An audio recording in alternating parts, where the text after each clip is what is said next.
Welcome back to My Dad Watches The Bachelor. I'm Meredith, and I'm here with my co-host, my dad. Good morning, Meredith. Hey, Dad, how are you doing?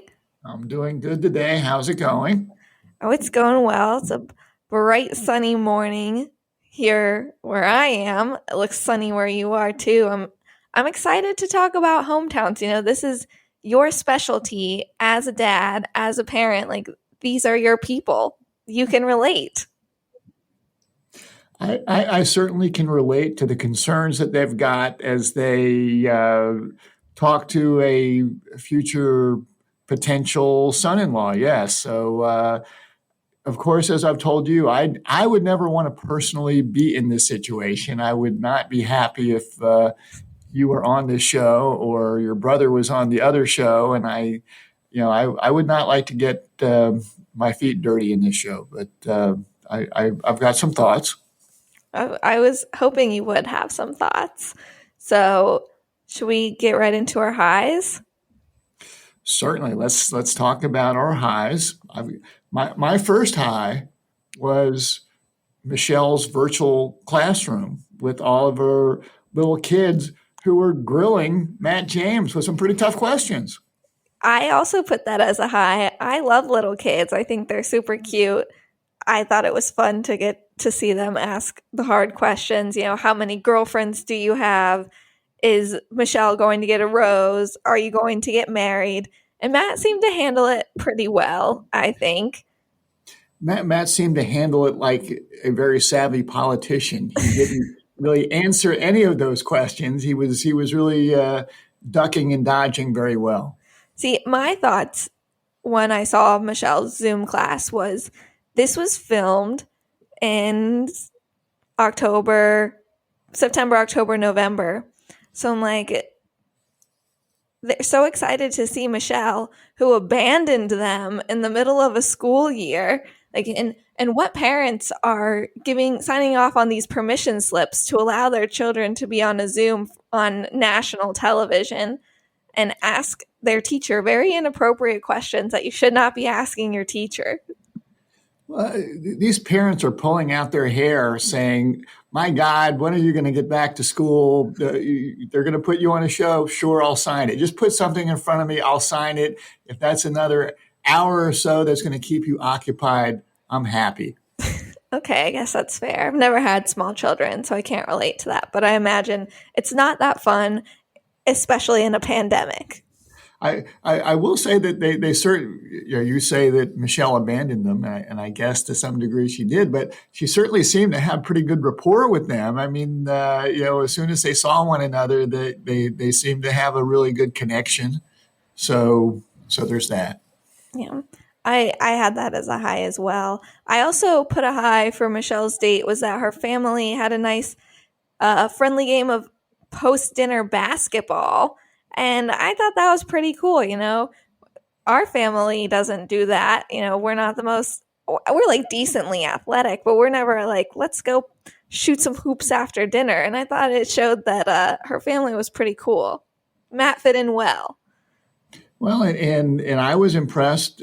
Of course, this could be bachelor editing, but it seemed that Michelle and her mom seemed to have a little bit of game. You know, they were knocking down a few shots, and for all we know, those might have been the only shots that they made over the course of 30 minutes. But they made it look like Michelle looks like a pretty athletic person. I mean, she was the one that at the end of the last show was doing push-ups to make sure her arms were looking appropriate for the shot. So I think there's something there with Michelle. So I think that we know she's a college athlete. I don't remember if it was basketball or volleyball, but I think it was one of those.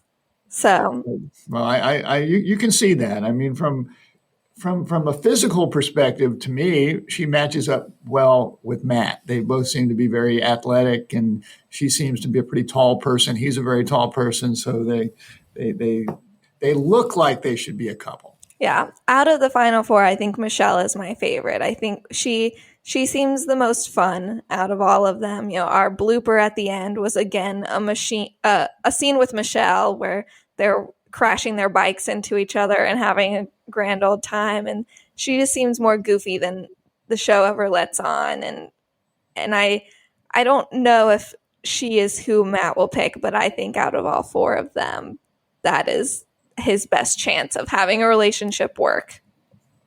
Okay.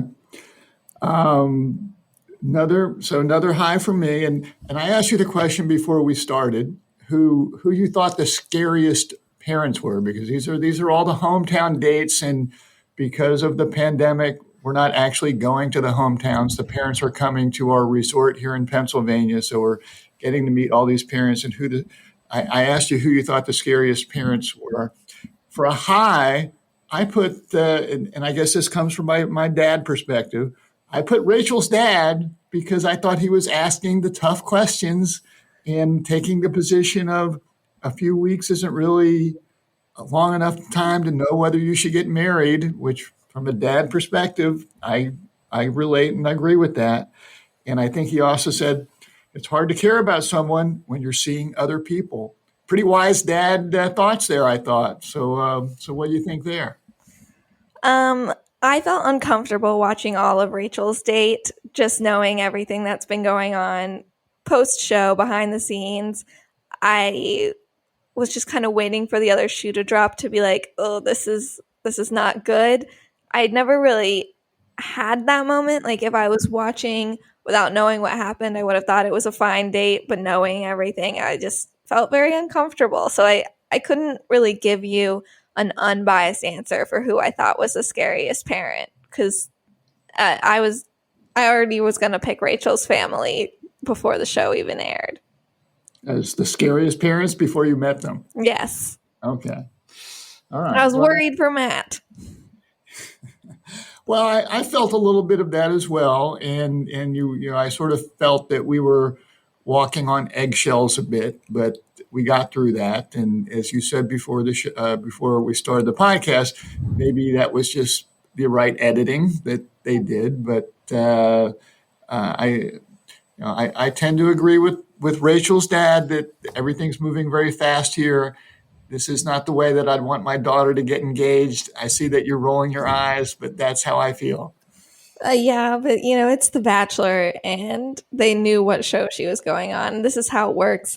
And someone gets engaged at the end usually, and then it usually doesn't end in a marriage. So they really don't have that much to worry about. I think the engagement at the end of The Bachelor is more of a let's keep dating in the real world and see if it goes well. And if we last 2 years, we get this really expensive Neil Lane ring to keep. It's not really a marriage proposal. In Okay, my fine. eyes. You're just blowing the whole show out of the water, but well, that's fine. The last high that I've got, and this is the person that I thought was the scariest parent was Bree's mom. I thought, and we get to meet Bree's 1-year-old sister, Mm-hmm. baby sister, and I'm not the kind of person who really wants to pry into people's private lives, but I can find myself saying, "What's going on here? I'd like to know more about Bree's mom and what's going on here." That Bree's what 23, 24, 25 years old. She's got a 1-year-old sister. Her mom is a pretty strong person that was grilling Matt pretty well as also. So I found her to be a very mysterious, interesting character that I'd like to know more about. And I also found her scary. I enjoyed Bree's mom. I'll talk about her later, but I enjoyed her. My last high was Serena's Canada date. I liked that she was one of Michelle sort of did this, but Serena was like, I can't take you to Canada, so I'm going to bring Canada to you. And the guys of Tayshia's season did this last year for their hometown dates, where they kind of did like a mock setup of what it would have been like. Bree and Rachel were just like, let's do something fun. But Serena's like, I'm going to bring Canada to you. And I thought it was very fun and playful. I've been to Canada twice in my life, so I felt familiar with some of the things that she was showing. Do you like poutine? Have you had it before? I don't think if I've had it before, it didn't register with me. Oh, I had it multiple times when I was in Quebec almost 2 years ago, and it is disgusting. I don't know why they like it so much. And I think Matt had to have been lying because it's like, why do you want to ruin French fries with gravy and cheese curds? What? I, yeah, I was intrigued by that. I mean, I would try that. I mean, I'm not a big, I don't even really put ketchup on my fries. I'm more of a, put a good amount of salt on them, and I'm good to go. But I do like the cheese, so I'd give that a shot. And another thing I want to ask you about that I noticed during Serena's Canada date, what do you call a winter hat? Um, I guess it depends on the type of hat, but yes, I often do call it a toboggan. Uh, I do too. And I've had this conversation with people in the past. I have a cousin, your niece, that lives in Denver, Colorado, and she and I had this conversation a few months ago actually about how it is a North Carolina thing to call your winter hat a toboggan because everyone else thinks that a toboggan is a sled. And I started freaking out when Matt said it because I was like, he's from North Carolina too. Like this is a real like insightful thing that I've realized that all of these North Carolinians call their winter hats toboggans, and everyone thinks that we're insane. well, you're really ripping the lid off this one, and your investigative journalism is really going to bring in a lot of new listeners. So keep up the good work there. It's all in a hard day's work, but Okay. we're Southerners down here, and we don't really get to sled often, so we don't need a toboggan sled. We need a toboggan hat. Well, I did know the Canadian term, toque, I think it was, because I used to watch Bob and Doug McKenzie's show, but that's gonna date me a bit. So I I have was no familiar. idea what you're talking about. Well, yeah, Google that one, but Bob and Doug McKenzie. But um, I thought it was a fine date. I'm glad it was somewhat educational. My Canadian geography is not good, so I thought Matt did a pretty good job there. Yeah, I didn't even remember that Serena was from Canada until this date happened. I really didn't either. So It would have been interesting if we would have actually gotten to go to Canada had things been normal. yeah, well, they're doing the best they can, but I'm sure that they they they must be saving some money on this show, and that the travel budget's been totally slashed there. I'm sure they're running up some nice bills at these resorts, but I got to think they are saving some money. Yeah, most likely, but I'm sure they saved a lot of money at La Quinta because that place was a crap hole compared to Nemacolin. Okay, well, that place was a crap hole. Okay, All right, uh, should we talk go about our ahead. lows?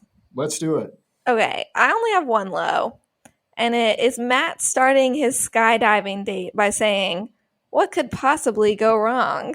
Like, why would you ever say that before doing something scary? That's just stupid. You're asking for trouble. You're asking for your girlfriend to get smashed in the face right into the ground. Well, I had the sky. I didn't have that part of the skydiving date as a low, but I did have it as a low just because of poor Rachel did get mashed. And the thing that struck me was it looked like the guy that she was attached to looked like he was like 12 years old. He did not. He did not inspire a great deal of confidence in me if I was going to try skydiving. And I'm sort of intrigued about trying skydiving, but you're going to attach me to this kid that's not starting to shave yet. That makes me a little bit nervous.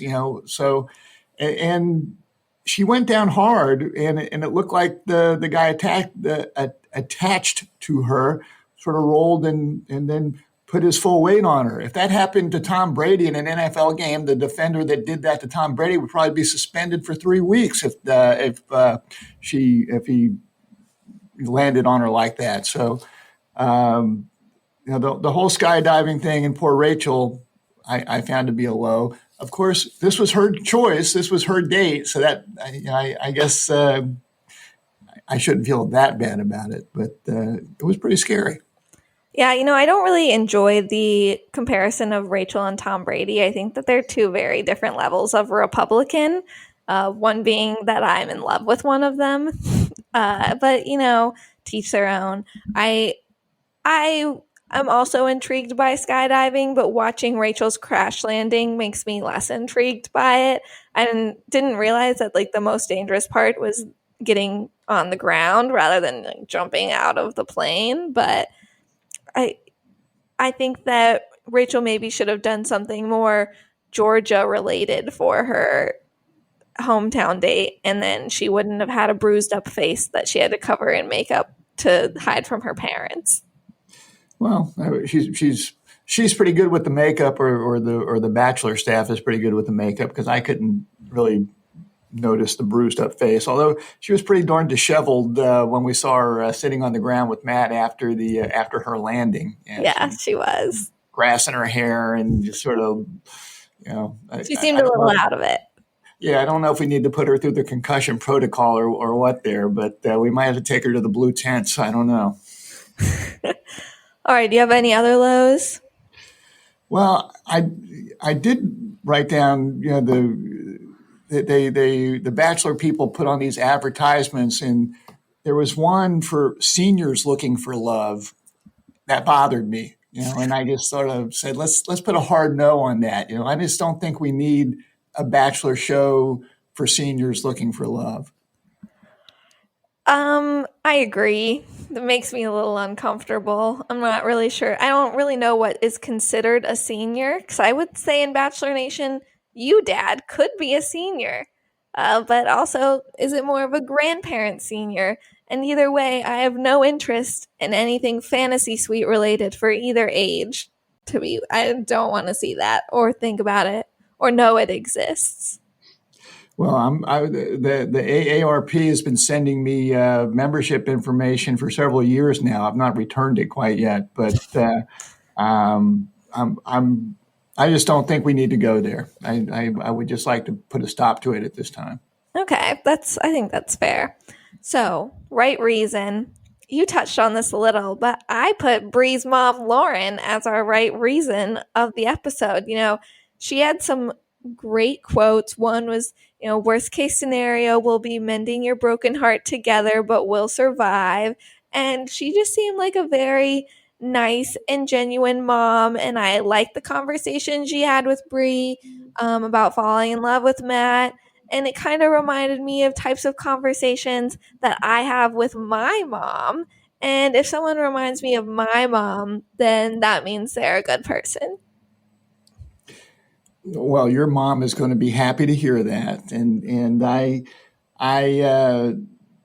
thought that she asked good questions. I thought that she was pretty aggressive in questioning Matt, but that's okay. That's what moms are supposed to do. But I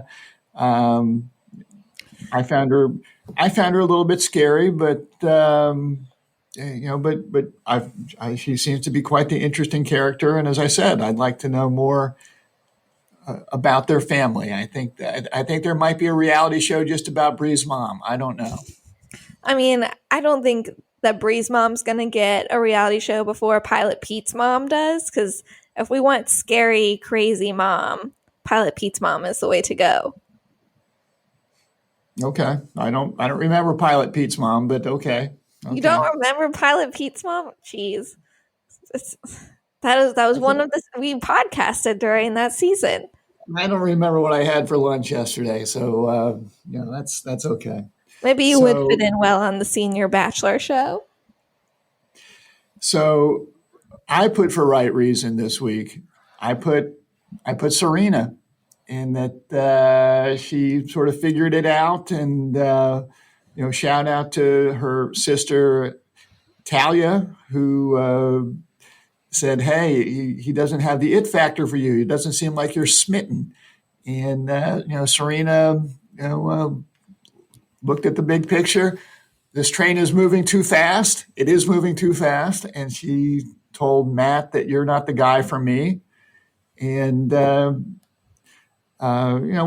after their date with her family, Matt is like saying, "Oh, you just trust me," and she's looking at him saying, "I'll try to trust you," but she just doesn't seem to really trust him or be that into him. There's something missing. I think that I think that she thinks too much to be on this show. She's in her brain's working a little too much. If you're going to make this thing work, you can't overthink it, and she's thinking a lot.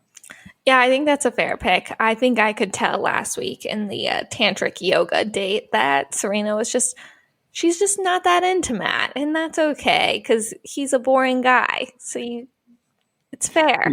He seems like a very nice guy, but just there's not a fire there. There's something not clicking there. So I appreciate that Serena could see it and could speak to it, and I guess I was almost a little surprised that Matt was so shocked. Yeah, I noticed that too. I was under the impression my roommate and I talked about it before the show. We were like, who do you think is gonna get sent home this week? And we both said Serena, just because she doesn't seem to like him as much as he likes her. And then when she was breaking up with him, he just seemed so shocked. I don't think he was expecting it. So that leads me to believe that he was planning on keeping her to next week, and made me wonder who was actually going to get sent home. So I don't know. All right. Well, I guess that takes us to the wrong reason. Who did you have for the wrong reason? I had Rachel's family just because of everything that's going on and how uncomfortable I felt watching that whole date. Even, we have a crash landing at skydiving all the way to Matt meeting what we now know is a racist family. But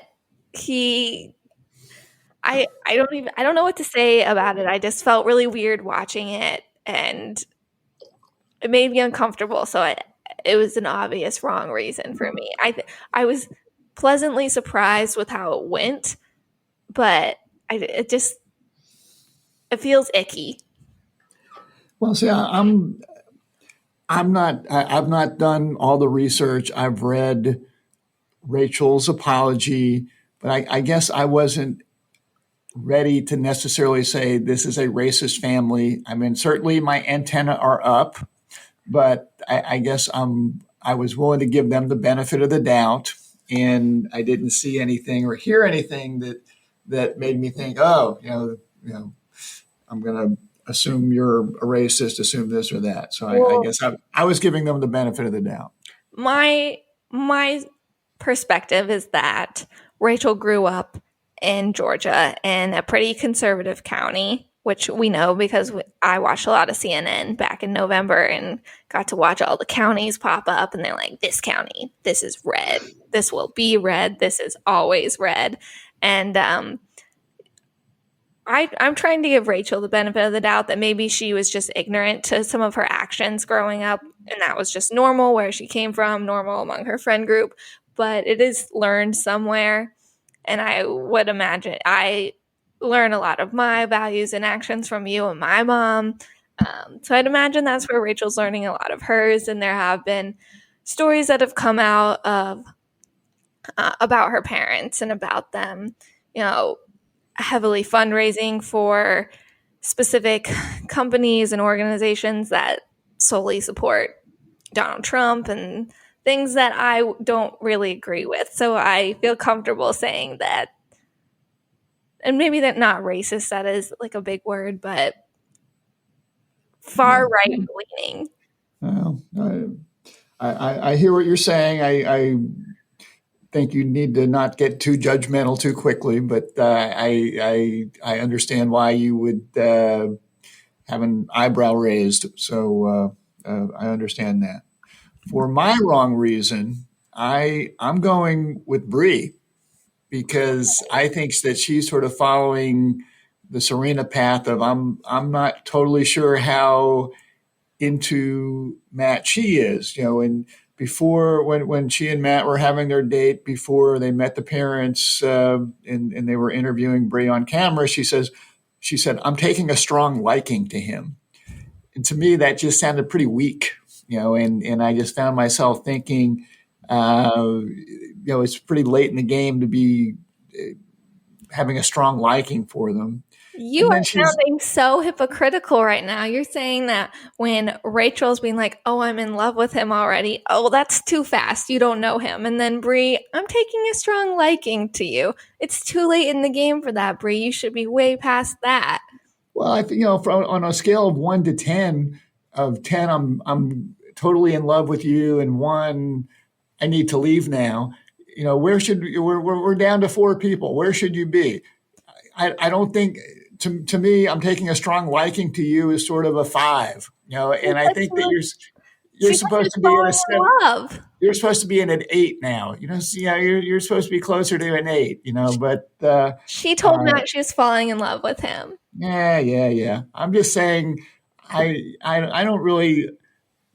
You and I picked her to be in the finals. I think you picked her maybe to win. I Mm-hmm. don't think she's.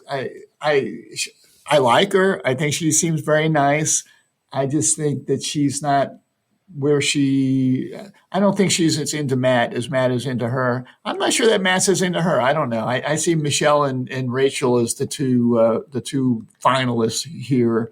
And I guess I was just getting some vibes from Bree that she's not ready for this. Well, she's ready enough and interested enough to have quit her job at a big tech company that we found out last week. So, I mean, I if that's not interested, you're just a picky audience. Okay, well, I'm sort of the old school of actually, if we get engaged, we're going to get married and we're going to stay together. So that's But call me old school, whatever. So you're more like, hey, this is a TV show, and engagements don't mean that much, and whatever. you do have to suspend reality a bit for this reality television show. Okay, All well, right, my MVP, we talked about it. Serena dumping Matt. I have not enjoyed Matt as the Bachelor because he's boring.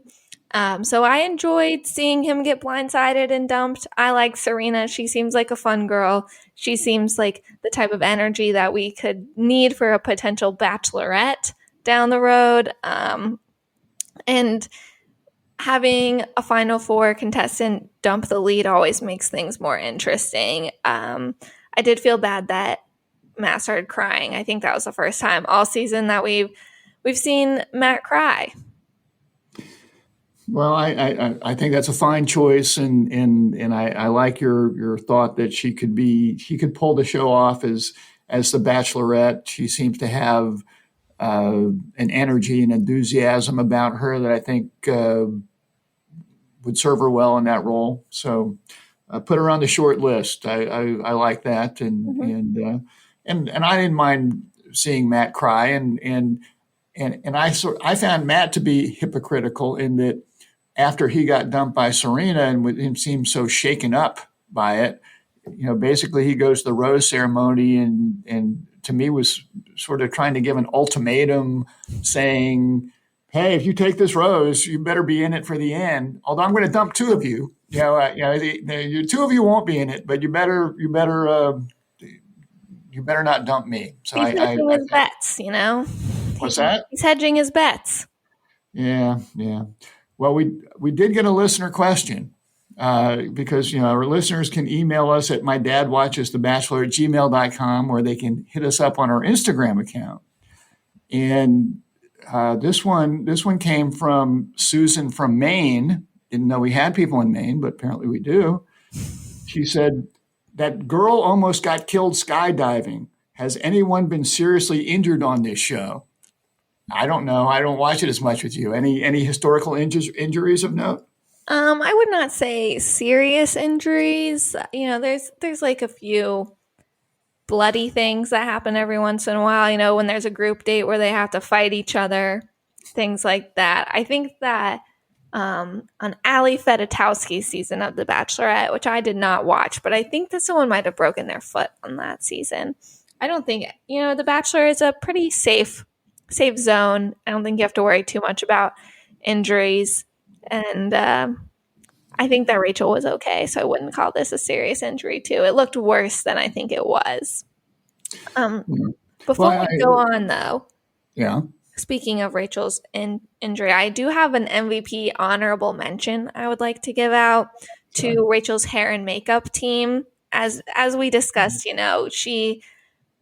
once she got slammed into the ground, she was a mess, Hair was a rat's nest, grass everywhere. And then cut away, next scene, she looks great. Hair's brushed, no grass in her. Her makeup's touched up, like still laying on the ground, being in pain, but she looks good doing it. And so I don't know if they planned on having like a hair and makeup team down on the ground for a post skydiving touch up, but they did a good job, especially, one of my friends texted me this. Rachel went skydiving with her hair down and not in a ponytail. And that's just, as women, like, what are you doing? That makes no sense. So honorable mention to Rachel's hair and makeup team for the magnificent work that they did post ground slam. I'm thinking that the hair and makeup team probably are as active as the medical team and probably more available. Probably more active too. Yeah. Okay. Before you close us with some fatherly advice, we need to address something big that's happened this past week. On a lighter note than last week's big thing, Claire and Dale have been spotted together in Miami. I think we reported a few weeks ago that they broke up, and now they're back together? ? I don't know, but they've been spotted. Claire's posted a few pictures on her Instagram story, and you can see Dale in the background. She seems happier now. My daughterly advice to Claire is to run away from this man. He is bad news. And my fatherly advice to Dale is to run away from that woman because she's crazy, and they might be back together for a short period of time, but I have a hard time believing it will last. I agree. I would definitely put my money on Tasha and Zach over Claire and Dale. I'm with you on that. I agree. All right. So, fatherly advice? Well, yeah, this is the episode where the parents play such a big role. So, it did strike a few things with me. And, parents, they want to protect their kids. And I think as the parents are having conversations with their daughters, that's all they're thinking about. They don't want to see them get their hearts broken. But, we as parents also know that there's some lessons that you and younger people have to learn for themselves. So just know that we'll be there for the good and the bad. You mentioned something that I wrote down as fatherly advice from Bree's mom on the worst case scenario. We're mending a broken heart, but we'll do it together. And I'll say that I've gotten through issues in my life where I've tried to envision what the worst case scenario is, because I always think that uncertainty is the worst thing. When you don't know what's going to happen, that's what'll make you crazy. So if you can think through the worst outcomes and recognize that you're probably going to get through it, you're going to deal with it, and your parents will be there to help you get through it. It makes things more manageable. And my final piece of advice is that you really shouldn't be talking engagement with 4 people at one time, because it rarely really works out. To be talking to 4 ladies, or if it's a lady talking to 4 men, if you're talking to 4 people about getting engaged at one time, it's probably not going to work out well for you. To be fair, Matt was not asking for anyone's blessing because he wanted to know who he was going to ask first, because he thought that would have been inappropriate. So kudos to Matt there. Well, I'm just talking big picture, because we're just getting to a point where this is coming to a head. Well, I think that's all fair advice. I don't have any grievances with any of those. Okay. All right. Well, that's all for today. Join us next week as we talk about the Women Tell All. Geez, I'm not looking forward to that. Well, and on the preview, it looked like Matt's got some sort of James Harden-like beard thing going on now. It looks like he's been out in the woods for a while. Yeah, well, he likes to chop wood and stuff, so that's his vibe. We're gonna get Queen Victoria back, and Anna and Brittany, who is not an escort. We're gonna get to dive right back into all that drama just when we left it at the door. So Join us next week as we go through all that from the right perspective and my dad's.